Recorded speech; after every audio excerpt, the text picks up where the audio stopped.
are the God who was, who is, and is to come.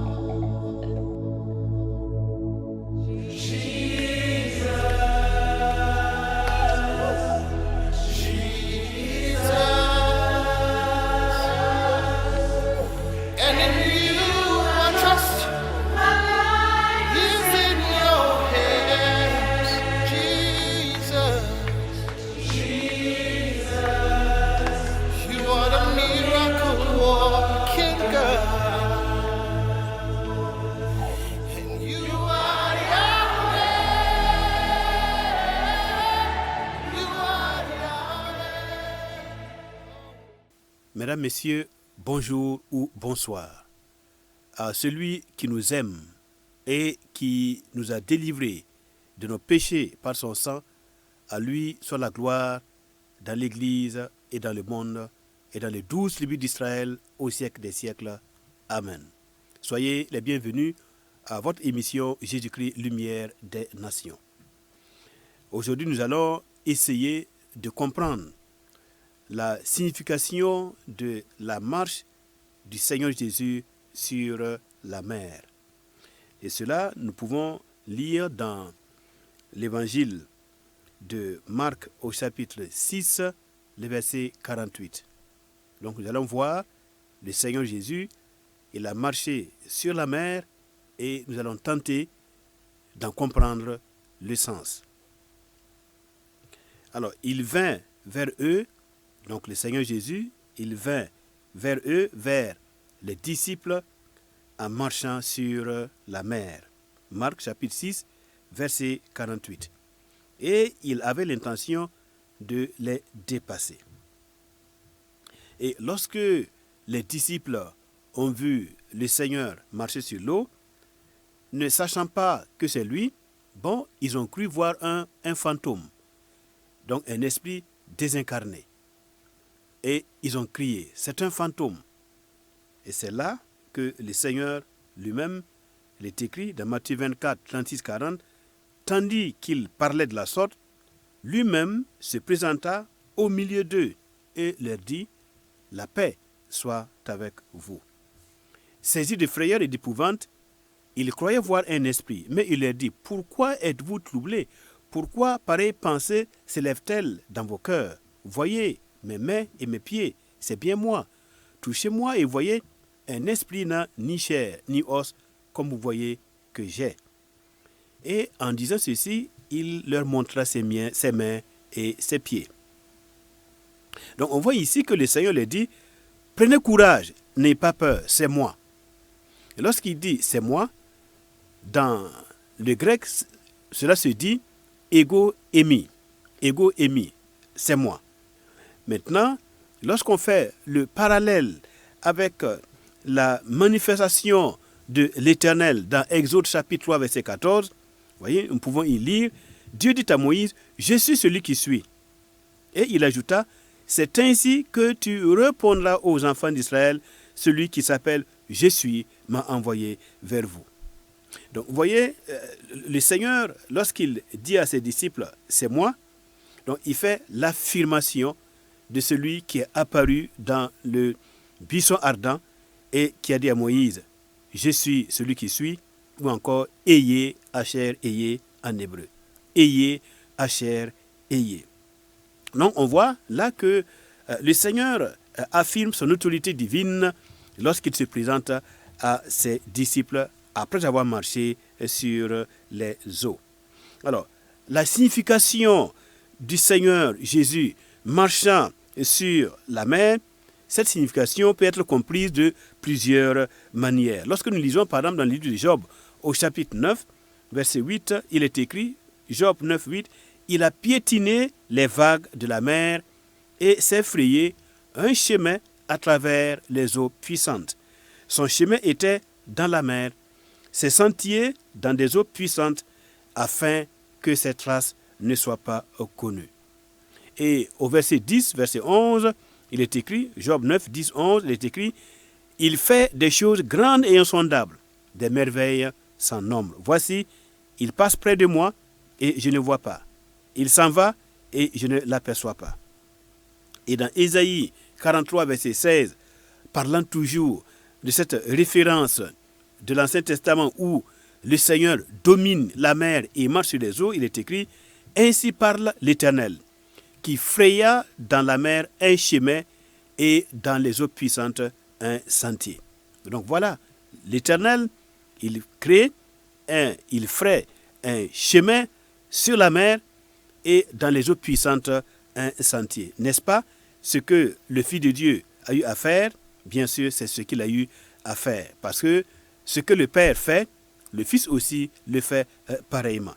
Dans le psaume 77, verset 19, il est dit « Tu te frayas un chemin par la mer, un sentier par les grandes eaux, et tes traces ne furent pas reconnues. » Bien sûr, quand on marche sur la mer, voilà, on ne peut pas, les pas ne laissent pas de traces sur la mer.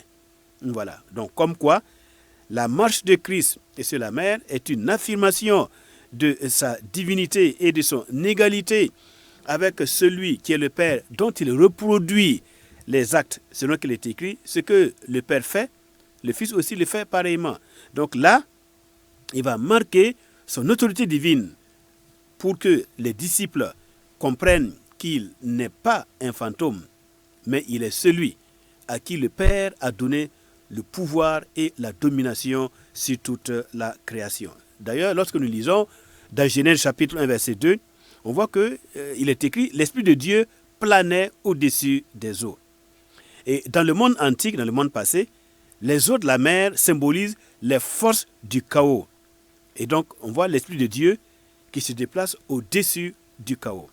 Et c'est ce que le Messie aussi a fait. Il a marché sur les vagues. Donc les vagues et le vent qui symbolisent les forces obscures et ténébreuses du monde des ténèbres. Alors, ces forces obscures qui se sont manifestées à travers les vagues de la mer et à travers le vent avaient pour but de pouvoir empêcher le Seigneur de passer à l'autre rive, donc d'entrer dans le territoire des païens pour leur salut.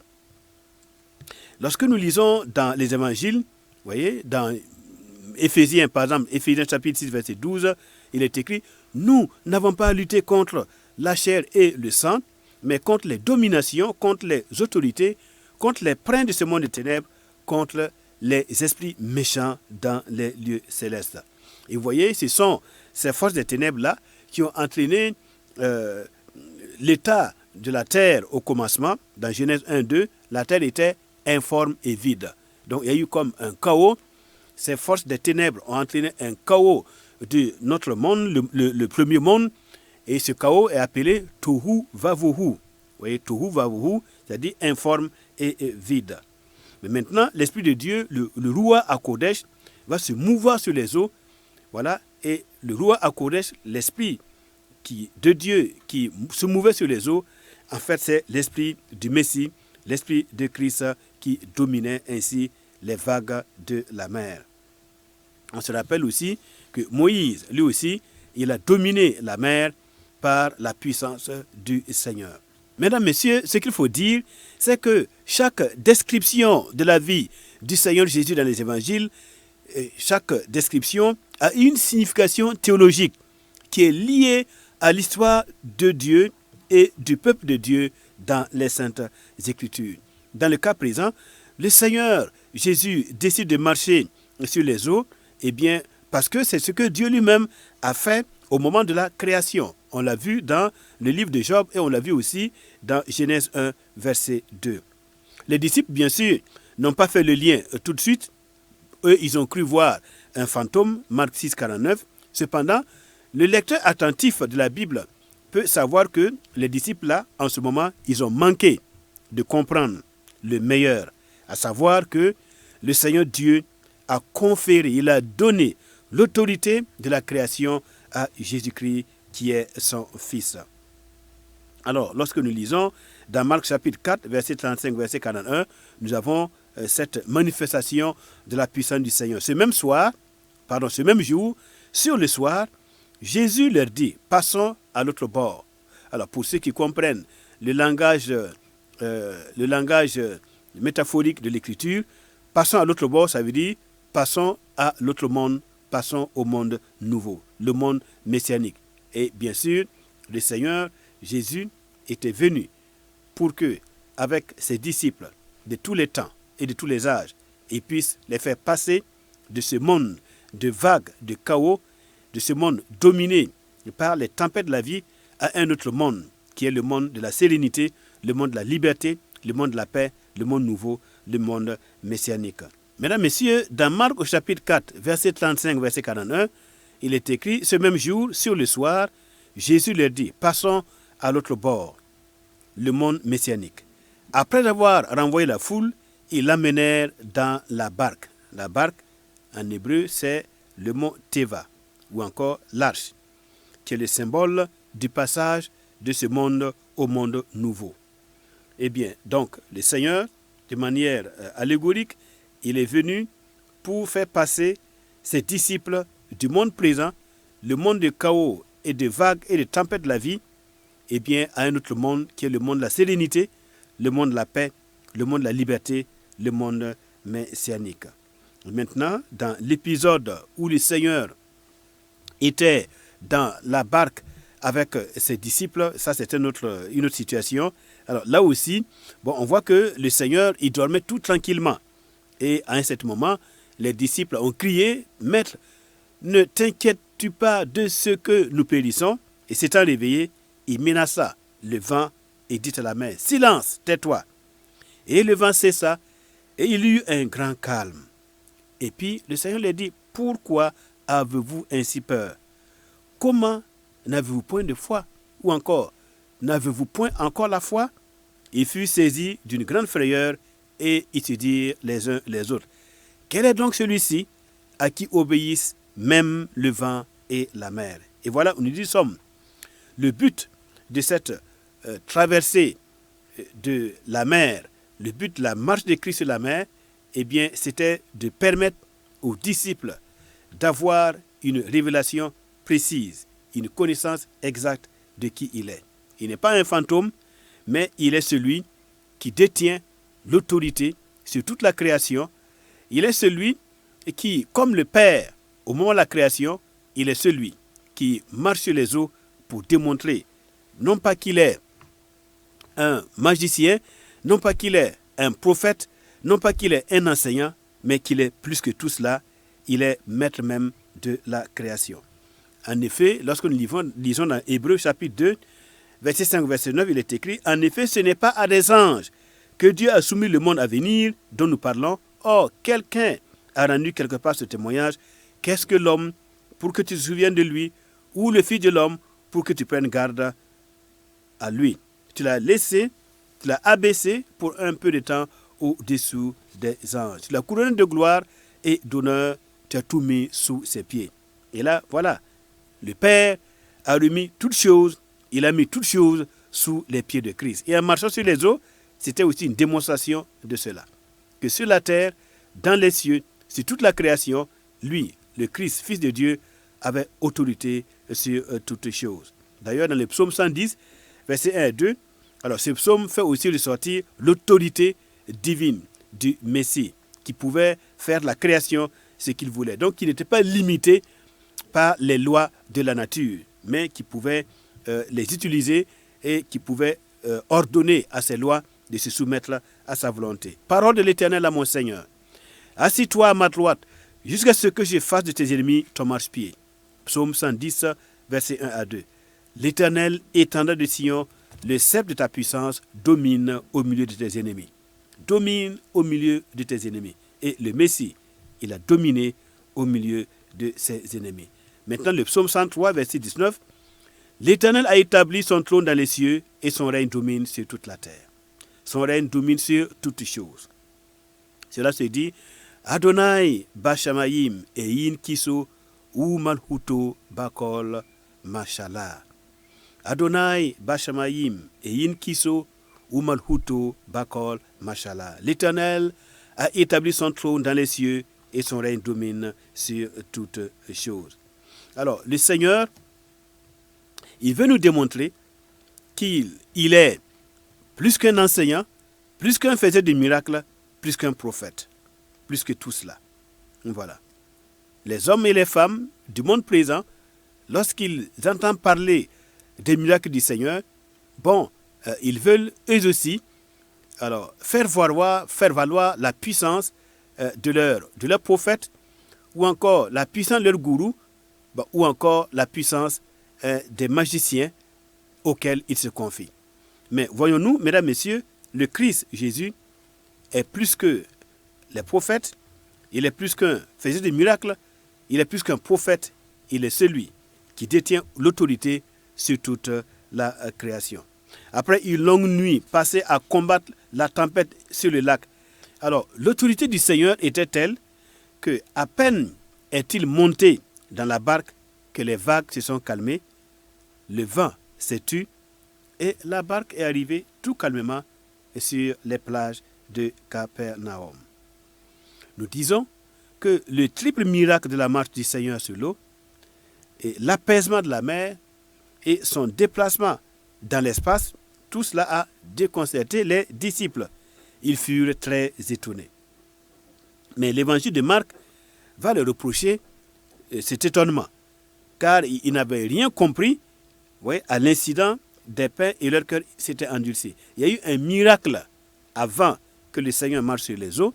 Ce miracle était la multiplication ou encore la division du pain qui a suffi à faire nourrir des milliers de personnes. Et si les disciples n'avaient pas eu le cœur endurci, s'ils avaient eu ce discernement d'esprit, eh bien, ils auraient dû comprendre la grandeur de la personne qui a fait ce miracle, c'est-à-dire le Christ. Mais ils n'ont pas compris et ils se sont limités à voir le Seigneur comme juste un faiseur de miracles, juste comme un enseignant, voilà, parce qu'ils ont mangé du pain, mais ça s'est arrêté là. Ils n'ont pas vu le Messie comme étant plus grand que Moïse.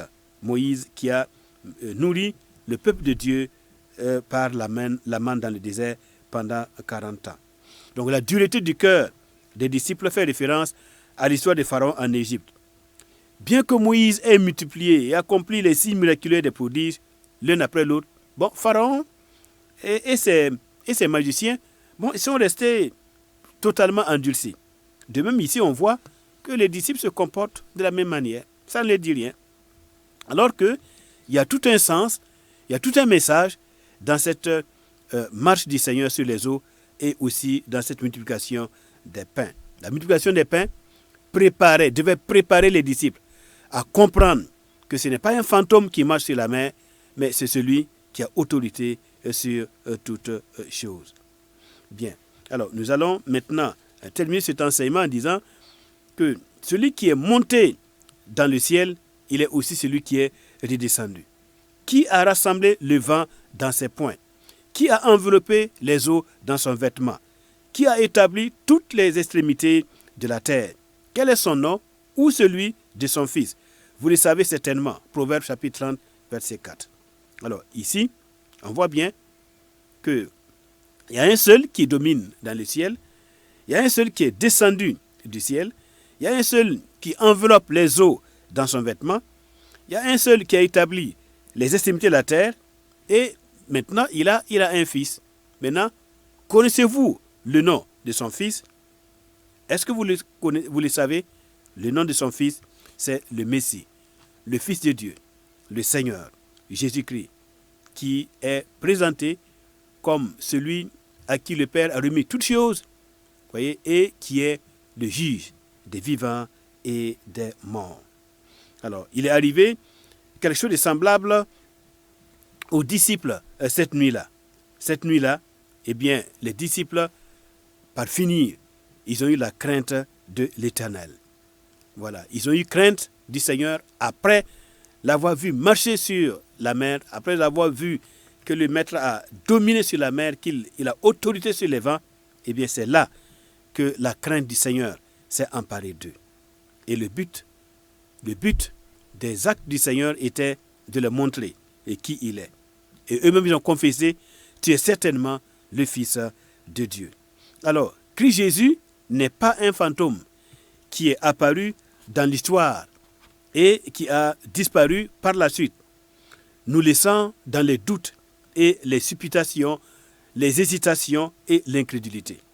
Au contraire, le Fils de Dieu n'est pas un fantôme qui est apparu et qui a disparu, il nous a laissés dans la peur, dans les tribulations et aux prises avec les forces obscures de ce monde hostile. Non, lorsque nous lisons dans le livre d'Apocalypse, chapitre 17, verset 14, il est écrit « Ils combattront contre l'agneau et l'agneau les vaincra. » Donc les démons, les puissances des ténèbres combattront contre l'agneau, mais l'agneau les vaincra. Parce qu'il est le Seigneur des seigneurs et le roi des rois. Et les appelés, les élus et les fidèles qui sont avec lui les vaincront aussi. Donc Christ est venu, sa puissance est manifestée, il a montré sa domination sur toutes les forces du monde des ténèbres, sur toutes les forces de la nature. Et non seulement il est vainqueur, mais il a aussi donné à ses disciples, à ses fidèles, d'être vainqueurs comme il a été. Maintenant, mesdames, messieurs, la promesse du Seigneur est certaine. Apocalypse chapitre 2, verset 26 au verset 29. À celui qui vaincra et qui va garder jusqu'à la fin mes œuvres, je donnerai autorité sur les nations. Il les pètera avec une verge de fer, comme on brise les vases d'argile, ainsi que moi-même, j'en ai reçu le pouvoir de mon Père. Et je lui donnerai l'étoile du matin. Je lui donnerai l'étoile du matin. Venatati lo kohava ashahar. Venatati lo kohava ashahar. Que celui qui a des oreilles pour entendre ce que l'Esprit dit aux églises. L'Esprit enseigne et instruit les hommes et les femmes à comprendre que le Messie, le Fils de Dieu, est présent avec les hommes. Il traverse l'histoire avec nous. Il traverse l'histoire en dominant sur les vagues de la vie, sur les tempêtes de l'existence. Il nous appelle à lui faire confiance afin qu'il nous conduise comme le bon berger. Il nous conduise de ce monde à un monde nouveau, de ce monde de tribulation, de ce monde de choc, de ce monde de tristesse, de ce monde de combats multiples, de combats visibles et invisibles, à un monde de sécurité, à un monde de paix, le monde messianique. Alors, chacun de nous doit se laisser guider dans ce monde-là. Chacun doit accepter de prendre la main tendue du Fils de Dieu. Il nous accompagne. Certes, nous ne le voyons pas, mais il est certainement présent. Il est présent avec nous. Et si nous lui demandons de lui tenir la main, si nous adressons à Dieu le Père une prière en son nom, au nom de son Fils, c'est-à-dire en s'appuyant sur les mérites de Jésus-Christ, en s'appuyant sur la présence de Jésus-Christ au ciel, sur le trône de Dieu, à sa droite, eh bien, Dieu envoyera un signe. Il enverra un signe dans notre vie. L'Esprit de Dieu interviendra dans notre vie et nos cœurs seront apaisés et nous serons mis à l'abri de toutes les tentations et de toutes les forces obscures, de toutes les vagues du monde présent. Et alors, le Messie, Fils de Dieu, va se révéler parfaitement à nous, à notre esprit, à notre intelligence. Il va se révéler à nous et il nous conduira dans le monde de l'éternité qui vient. Il nous fera traverser ce monde par sa présence. Oui, ce monde, nous allons le traverser comme un homme s'endort tout simplement. Et les sages nous disent que la mort c'est vraiment la mort. Mais le sommeil, c'est 1/60 de la mort.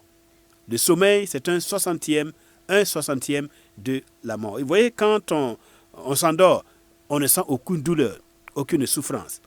Oui, avec le Messie, nous allons franchir le rideau de ce monde, tout simplement, avec la puissance de la présence de Dieu. Et ainsi donc, nous allons nous réveiller dans un monde merveilleux, dans un monde de richesse, dans un monde de gloire, dans un monde de liberté, et nous verrons Jésus-Christ face à face, et il nous amènera dans la présence de son Père. Et après un certain temps, où nous serons au ciel avec lui, et avec tous les saints, depuis Abraham, Isaac et Jacob, et tous les justes, même avant Abraham, eh bien, après être resté un certain temps avec lui, eh bien, nous redescendrons avec le Seigneur Jésus le jour où il va revenir dans ce monde. La Bible dit, l'Éternel viendra avec tous ses saints. Et alors, nous viendrons avec lui, nous reviendrons avec lui dans ce monde. Et alors, il va établir son règne à Jérusalem, un règne de 1000 ans. Et le monde va reverdir. La puissance de Dieu va se déployer. Le monde sera entièrement restauré. Il n'y aura plus de douleur, il n'y aura plus de souffrance, il n'y aura plus de famine, il n'y aura plus de chaleur. Eh bien, le monde sera comme un jardin de l'Éden. Et là, le Messie régnera sur son trône. Et les nations iront le glorifier, le louer. Les nations iront apporter leurs hommages et leurs offrandes au Messie. Et alors, la terre sera remplie de la connaissance de la gloire de l'Éternel, comme le fond de la mer par les eaux qui le couvrent. Ainsi, nous sommes appelés à un monde comme ça. Faisons tout pour ne pas rater le monde de la gloire, le monde de l'éternité, le monde de la résurrection, le monde des puissances à venir qui est devant nous. Et ce monde vient par Jésus-Christ. Si vous l'acceptez, eh bien, votre devenir, votre destinée va complètement changer. À vous de faire le pas en faisant une prière adressée à Dieu le Père, à Dieu le Créateur, dans le nom du Seigneur Jésus-Christ. Vous pouvez prier ainsi. Ô Père Créateur, qui est dans les cieux, je te demande de pardonner toutes les fautes de ma vie sur la base de la mort et de la résurrection de Jésus-Christ, ton Fils. Pardonne toutes mes fautes et donne-moi une vie nouvelle, donne-moi une vie transformée. Écris tes paroles dans mes pensées. Envoie-moi ton bon esprit. Fais de moi la sorte de personne que tu veux que je sois. Fais de moi un disciple de Jésus-Christ, ton Fils. Amen.